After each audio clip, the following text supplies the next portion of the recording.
हाथ मिलाते हैं ईश्वर से, आप ही भाग्य विधाता है।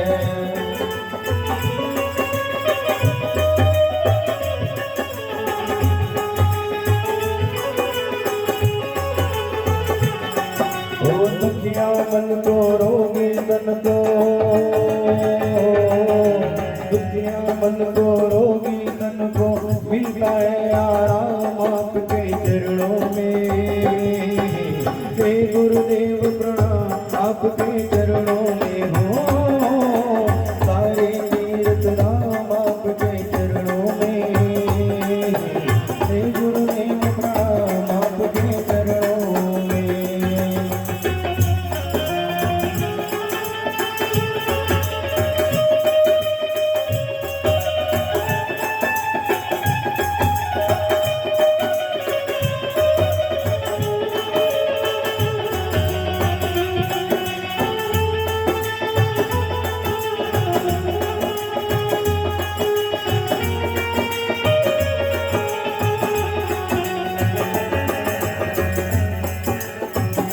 हो निर्बल को बलवान बना दो, मूर्ख को गुणवान प्रभु।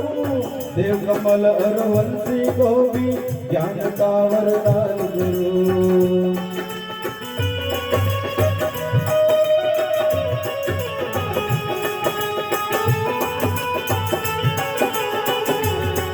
हो हे मानानी हे मां ज्ञानी, हे मानानी आपके चरणों में। हे गुरुदेव प्रणाम आपके चरणों में हो, सारे तीर्थ धाम आपके चरणों में। हे गुरुदेव प्रणाम आपके चरणों में।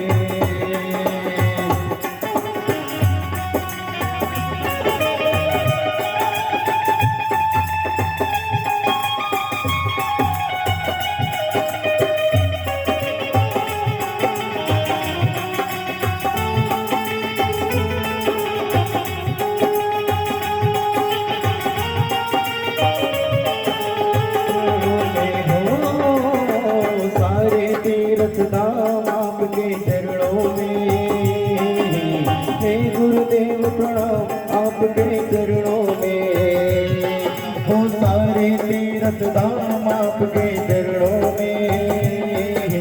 हे गुरुदेव प्रणाम आपके चरणों में हो, हे गुरुदेव प्रणाम आपके चरणों में हो, हे गुरुदेव प्रणाम आपके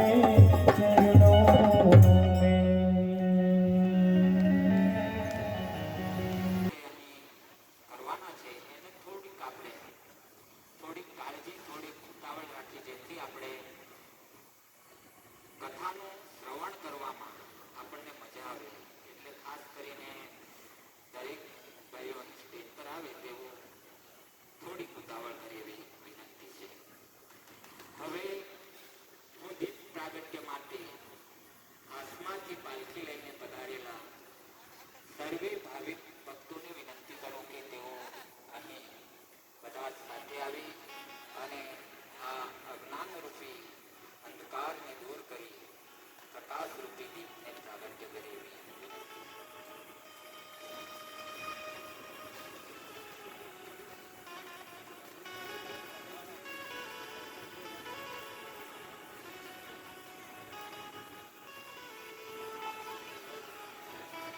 સાથે વરાઈ ગામથી પણ પધારેલા ભક્તોને પણ વિનંતી કે જેઓ પાલખી સાથે આવ્યા છે તેઓ અહીં ઉપસ્થિત થાય એવી વિનંતી.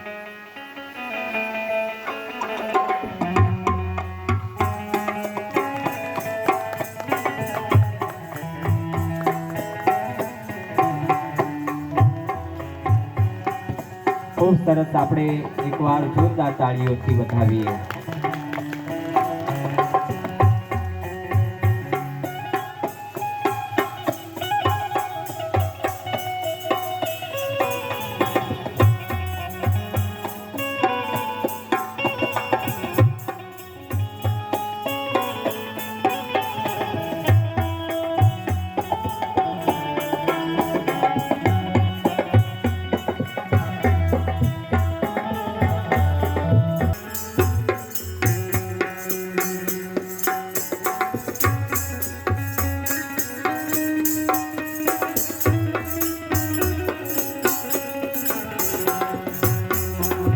પ્રાગટ્ય બાદ હું પોથી પૂજન માટે મહેશભાઈ પ્રજાપતિ અને એમના ધર્મપત્નીને વિનંતી કરું, ભાવનાબેનને, કે તેઓ અહીં સ્ટેજ પર આવે અને પોથી પૂજન કરે.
હવે આપણે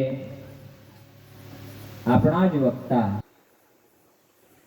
આપણા જ પ્રિય વક્તા એવા શ્રી સાંઈ શરણાનંદજીનું સ્વાગત કરવા માટે જલાલ સાંઈ ભજન મંડળ પારડીના સર્વે ભક્તોને વિનંતી કરું અને આપણા પ્રિય ધર્મેશભાઈ કરશે.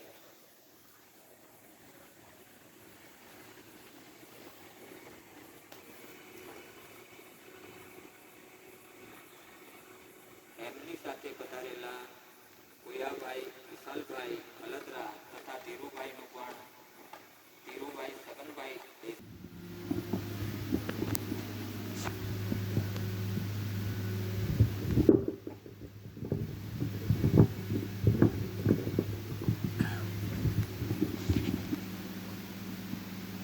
મળી ગયું તો મળી ગયું, એ તો મહિનો એમ જ બી જાય. ત્યારે હું ખાઈને રહેવાનું, સરપા પી બંધી પવનમ, પવન પીને પણ જીવવું પડે ને ભાઈ, જીવ ચાટ્યા કરે તો પણ સાપ કદી દુબળા હોતા, સરપા પીબંતી પવનમ નચ દુર્બલ આસ્તે, છતાં દુર્બળ હોતા નથી, ફૂંક અને આવી પડે. તો શું છે આનામાં? સંતોષ, જે મળ્યું તો ખાઈ લેવાનું. બીજા નંબરમાં દષ્ટાંત આપ્યું, સરપા પીબંતી પવનમ નચ દુર્બલ આસ્તે, શુષ્કૈ તૃણૈર્વન જજાર ભરીનો ભવંતી. જંગલમાં હાથી આવે, જંગલી હાથી, પાળેલા હાથીની વાત નથી કરતો, જંગલી હાથી. તો જંગલી હાથીઓને ચોમાસામાં તો લીલું ઘાસ ચરવાનું મળે, લીલા પાંદડા પણ મળે, પરંતુ જ્યારે ભરચક ઉનાળો આવે ત્યારે પાંદડા પણ ખરી જાય. જંગલમાં પાંદડા પણ હોતા, ત્યારે શું ખાય ભાઈ? શુષ્કૈ તૃણૈર્વન ગજાર ભરીનો ભવંતી. સૂકું ઘાસ હોય ને એ ચરે, ને એનાથી સૂકા પાંદડા ખાય ને પેટ ભરે. તો પણ હાથીને કોઈ દિવસે દુબળા જોયા? કોઈ માંદા હાથી જોયા? મસ્તાન હોય. અરે હાથીને વાત છોડો. શુષ્કૈ તૃણૈર્વન જજાર ભરીનો ભવંતી, કંદૈ ફલૈન મુનિવરા ક્ષપયંતી કાલમ. આ વર્ષે કુંભ મેળો છે પ્રયાગમાં, કુંભ મેળો બધાને લગભગ ખબર જ છે. હવે કુંભ મેળામાં જાઓ તો ત્યાં તમને એક અનોખું પ્રાણી જોવા મળશે. પ્રાણી એટલે બીજું કંઈ નહીં, માણસ જ, પણ તે કેવું? નાગા બાવા, જેને આપણે કહીએ નાગા બાવા. જેવો કપડાં પણ પહેરતા નથી, ખાવાનું તો ક્યાં રહેતા હશે કોઈને ખબર પડે નહીં. ક્યાંથી નીકળે, કુંભ મેળામાં આવે, પૂરો થાય પછી ક્યાં જાય કોઈ પત્તો લાગતો. પરંતુ એ નાગા બાવા એટલા બધા મસ્તાન આવે કે આપણા જેવા 4 જણને તો એક જ હાથથી ઉંચકીને ફેંકી દે. આટલા તાકાતવાના હોય. તો બોલો એ ક્યાં તમારી જેમ શીરો પૂરી ખાવા ગયેલા, કયા મિષ્ટાન જંગલમાં કોણ ખવડાવતું હશે એને? કંઈ ખવડાવતું ખાવાનું મળતું નથી, છતાં શું ખાય? કંદઈ ફલૈન મુનિવરા ક્ષપયંતી કાલમ. કંદમૂળ ઝાડમૂળ ખોદે ને તેમાંથી કંદમૂળ મળે તો ખાય, નહીં તો ઝાડ પાંદડા ખાય. કંદઈ ફલૈન મુનિવરા ક્ષપયંતી કાલમ.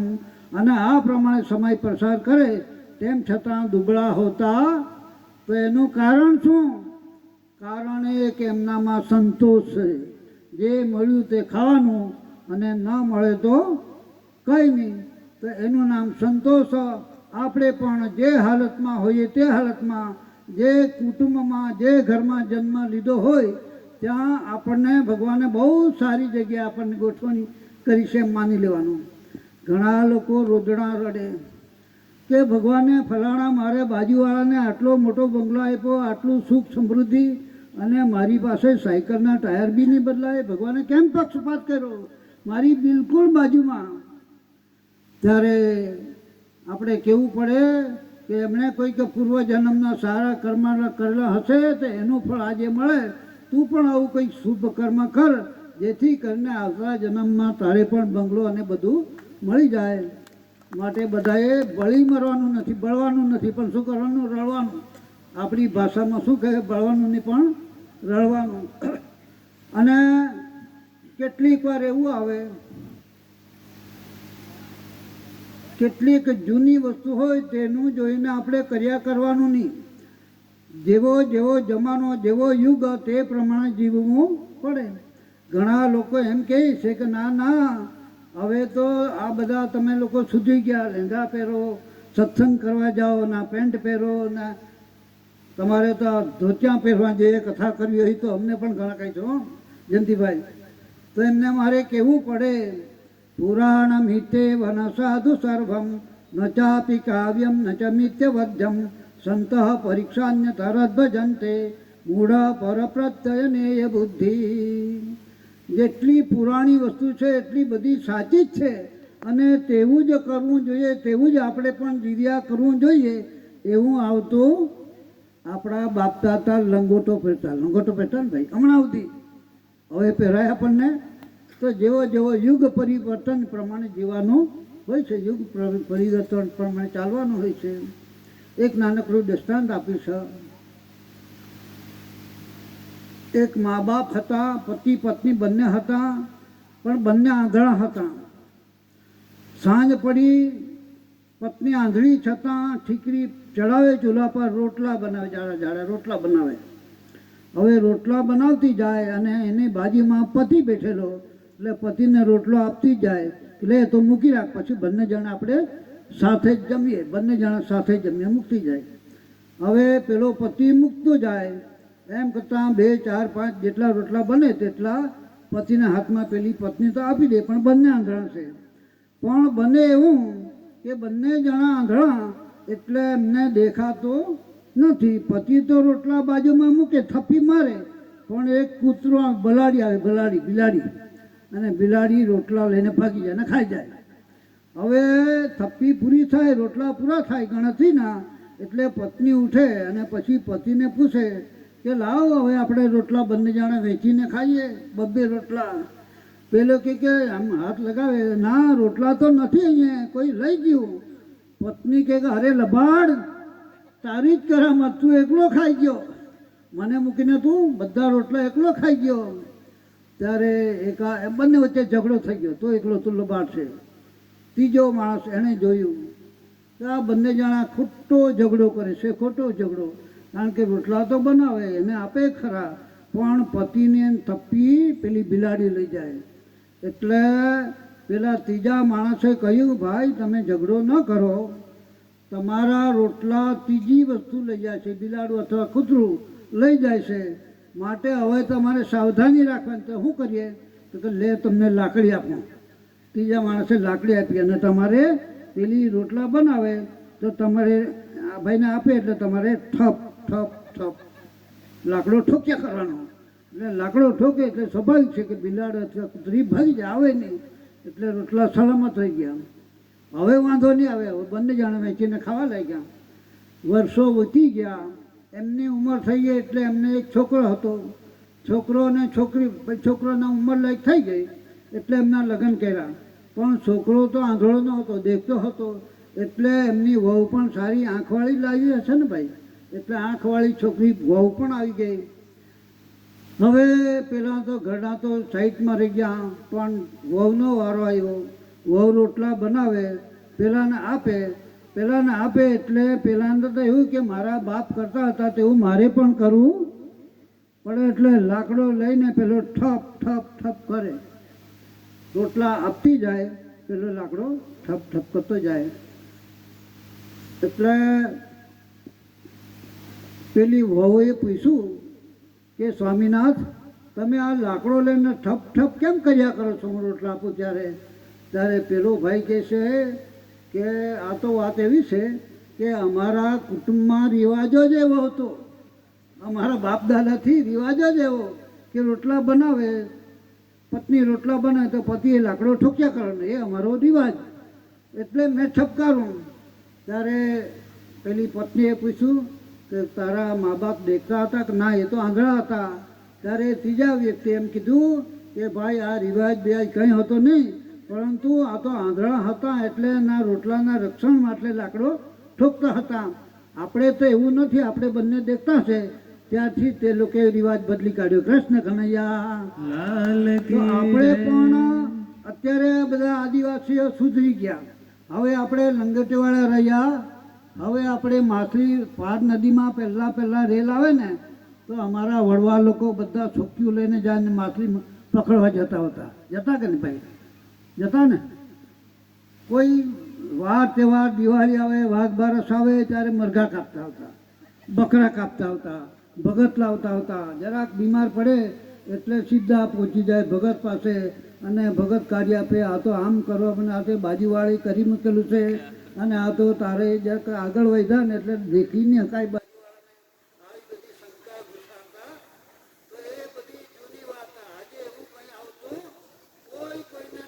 કરતો નથી, કોઈ કોઈનું બગાડતો નથી, કોઈ કોઈને અદેખાઈ કરતો નથી. એ બધી આપણી ભ્રમણા છે. શું છે? બધી ભ્રમણા છે. માટે ભ્રમણાને ભગાવી દો, તમારી શંકાને દૂર કરી દો અને અંધશ્રદ્ધાને ભગાવી દો. અને માત્ર ને માત્ર બધાનો રખેવાળ કોણ છે? ભગવાન રામ છે. રામ સિવાય બીજો કોઈ આપણું બગાડવાનું નથી. જન્મ આપનારો પણ રામ છે, બચાવવાળો પણ રામ છે. છેલ્લે તમે એમ કહેશો કે ભાઈ એક હવે ટૂંકી વાત કરીને મારી વખત પૂર્ણ કરીશ, એ તો કથા બાકી રહી જશે. આમ સામાન્ય રીતે નાનક બાળક જન્મે તો જન્મેલા શિશુનો કોનો આશરો હોય ભાઈ? એની માનો આશરો હોય. મા હોય ને તો મા એને ધવડાવે, મોટું કરે, સંભાળ રાખે, માખી બેસે, ઉડાડે. તો બાળકને માનો આશરો હોય. એ જ બાળક જરા મોટું થાય તો ભણવા માટે કોણ મોકલાવે? એનો પિતા મોકલાવે. બાપ પૈસા ખર્ચે ને એટલે પછી આશરો બદલાઈ ગયો, બાપનો આશરો. હવે એ જ બાળક મોટું થયું, ભણી ગણીને એમના લગ્ન થઈ ગયા, છોકરો હતો, લગ્ન થઈ ગયા. હવે આશરો બદલાઈ ગયો. હવે ચા કોણ બનાવી આપે? ઘરવાળી, વહુ બનાવી આપે ને. આશરો પાછો બદલાઈ ગયો. હવે એ જ પત્ની વહુ અને પેલા પણ કાળે ક્રમે ઘરડા થઈ ગયા. તો એના દીકરા હતા. એ દીકરાએ શું કર્યું કે હવે તો આપણાથી કંઈ થાય નહીં, ડાક્ટરને ત્યાં સીધા પહોંચી ગયા, ડૉક્ટર હાઉસ. હવે આશરો કોણનો? ડાક્ટરનો. ડાક્ટરને કે ભાઈ તું કરે તો ખરું, બાકી અમારા પપ્પા મમ્મીને હવે અમારાથી કંઈ થાય નહીં. ડાક્ટરે કહ્યું, વિચાર કરે કે હવે એમને કેમ સમજાવવું. એટલે ડાક્ટર શું કરે છે, તમને અમારા જયંતિભાઈ, એમનો છોકરો પણ ડાક્ટર છે અમેરિકામાં, જે મોટો ડાક્ટર નહીં, અમેરિકામાં ડાક્ટર. તો ડૉક્ટર લોકો શું કરે તમે જોજો. આપ લોકો પણ દવાખાનામાં તો ગયા જ હોય, બધાને અનુભવ તો હોય જ. તો ડાક્ટર લોકો આમ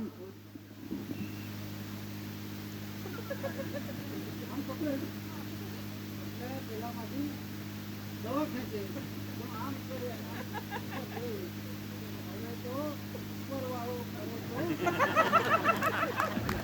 છેલ્લો આશરો કરનો ડાક્ટર પણ ના પાડી દે. હવે તો ઉપરવાળો કરે તો મારાથી કંઈ થાય નહીં. કૃષ્ણ કનૈયા તો આસરા એક તેરા રહે સાવરા, આસરા એક તેરા સાવરા આસરા એક તેરા રહે સાવરા આસરા તેરા રહે એક સાવરા मुझको तेरा सहारा सदा चाहिए मुझको तेरा सहारा सदा चाहिए मुझको तेरा सहारा सदा चाहिए मुझको तेरा सहारा सदा चाहिए તો છેલ્લે આશરો કોનો છે ભગવાનનો આશરો છે હવે આપણને બીજાનો કોઈનો પણ આશરો ખપ લાગતો માટે બધા ભગવાનને આશ્રય સાંઈરામને આશ્રય જાઓ ભગવાન કૃષ્ણને આશ્રય જાઓ શિવને આશ્રય જાઓ રામને આશ્રય જાઓ અને તમારે જો આ દુનિયામાંનું દુઃખ જલ્દીથી મટાડવું હોય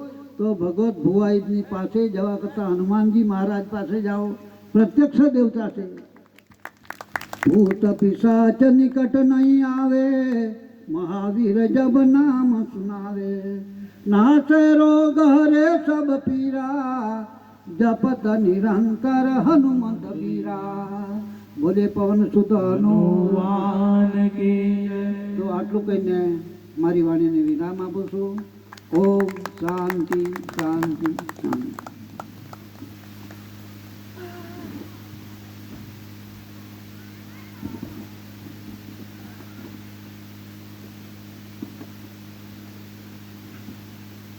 ખૂબ સરસ ભાગવતાચાર્ય શ્રી ખંડુભાઈ દ્વારા આપણને ખૂબ સરસ આશીર્વચન મળ્યા અને સાર તો એટલું જ કે સંતોષી નર સદા સુખી જીવનમાં સંતોષ હોવો જોઈએ.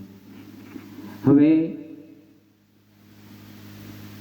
બધી જ સ્વાગત વિધિ પતી ગયા પછી